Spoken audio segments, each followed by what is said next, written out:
World cup का लगभग हर मैदान हमेशा एक जैसा होता है। बड़ी लाइटें, बड़े कैमरे, करोड़ों की ब्रॉडकास्ट और दुनिया की नजर। लेकिन एक मैदान ऐसा होता है जहां खेल भी जंग की तरह हो, जहां बल्ला बारूद से कम नहीं और गेंद आग के गोले जैसी। पूरी दुनिया फिर उसी एक मुकाबले की बात कर रही है, India versus Pakistan. TV debate, social media, trolls, experts, विज्ञापन, सब कुछ इसी मैच के आसपास घूम रहा है। और होना भी चाहिए। जब इंडिया और पाकिस्तान आमने सामने आते हैं तो वो सिर्फ मैच नहीं रहता, इवेंट बन जाता है। लेकिन इसी शोर में एक सवाल अक्सर दब जाता है, उन टीमों का क्या जिनके लिए वर्ल्ड कप कोई राइवलरी नहीं, सिर्फ एक मौका है। एक ऐसा मौका जो 2 साल में एक बार मिलता है और अगर चूक गए तो शायद जिंदगी में दोबारा नहीं। वर्ल्ड कप हर टीम के लिए एक जैसा नहीं होता। भारत, पाकिस्तान, ऑस्ट्रेलिया, इंग्लैंड जैसे देशों के लिए वर्ल्ड कप एक रूटीन है। हार भी गए तो अगला वर्ल्ड कप आएगा, अगली सीरीज आएगी, अगली आईपीएल, पीएसएल, बीबीएल आएगी।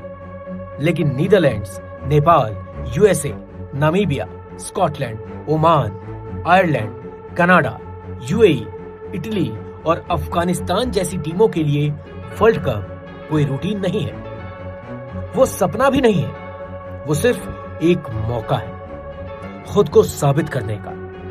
अब जरा यहीं से कहानी समझते हैं। क्रिकेट की दुनिया में 2 तरह की टीमें होती हैं। एक होती है रेगुलर टीम्स, जिन्हें आईसीसी की भाषा में फुल मेंबर्स कहा जाता है। इन टीमों को हर साल ढेर सारे मैच मिलते हैं। टेस्ट, ओडीआई, टी20 सब खेलने का अधिकार होता है। स्ट्रॉन्ग डोमेस्टिक स्ट्रक्चर होता है, सेंट्रल कॉन्ट्रैक्ट्स होते हैं, क्रिकेट पूरा पेशा होता है। भारत का खिलाड़ी जानता है अगर आज नहीं चला तो अगले महीने फिर मैच है।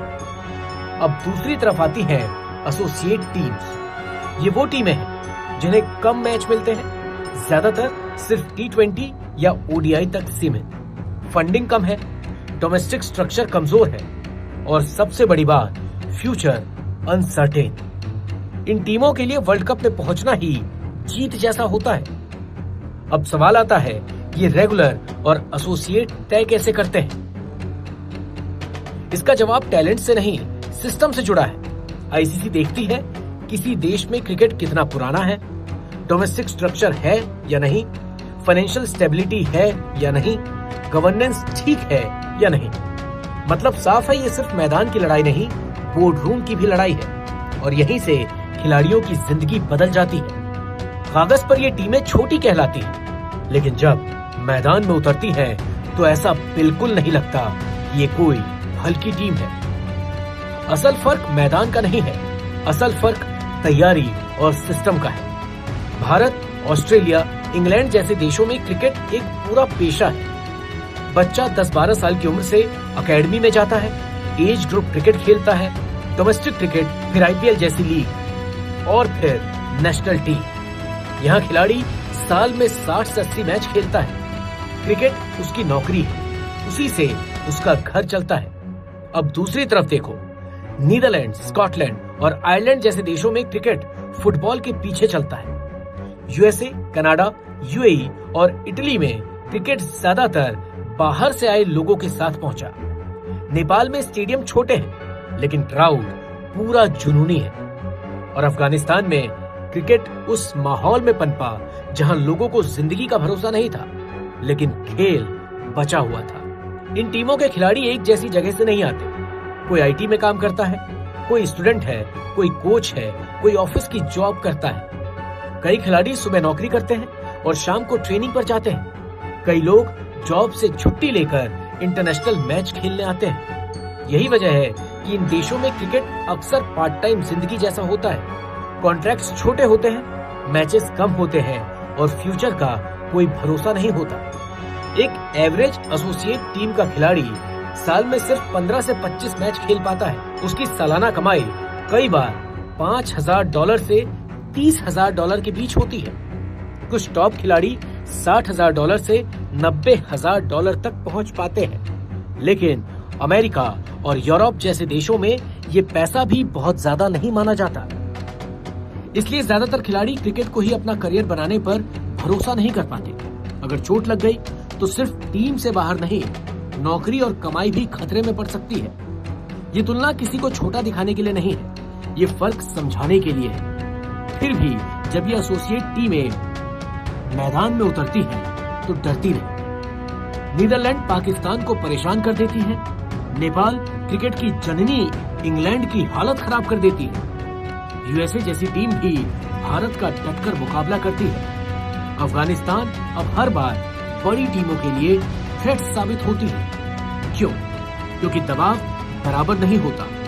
इंडिया या पाकिस्तान का खिलाड़ी हर मैच में उम्मीदों का बोझ लेकर उतरता है। दांव पर होती है रैंकिंग, रेपुटेशन और करोड़ों की कीमत। जबकि एसोसिएट टीम का खिलाड़ी खुद से बस एक सवाल पूछता है, अगर आज नहीं खेला तो फिर कब? उनके पास खोने को कुछ नहीं, पाने को सब कुछ है।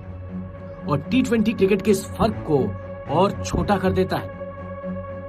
इस फॉर्मेट में एक ओवर मैच पलट सकता है, एक स्पेल इतिहास बदल सकता है। इन टीमों के पास परफेक्ट सिस्टम नहीं है, इनके पास बेंच स्ट्रेंथ नहीं है, इनके पास बड़े रिसोर्सेज नहीं है, लेकिन इनके पास वो चीज है जो बहुत बड़ी टीमों में कभी कभी कम हो जाती है, भूख।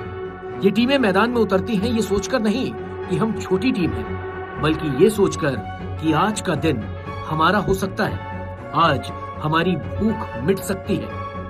वर्ल्ड कप इसलिए खास नहीं है कि इंडिया पाकिस्तान खेलते हैं। वर्ल्ड कप इसलिए खास है क्योंकि उसी मैदान पर एक आईटी इंजीनियर, एक स्टूडेंट, एक रिफ्यूजी, एक क्लब क्रिकेटर भी खड़ा होता है, वो भी बड़ी टीम के सामने।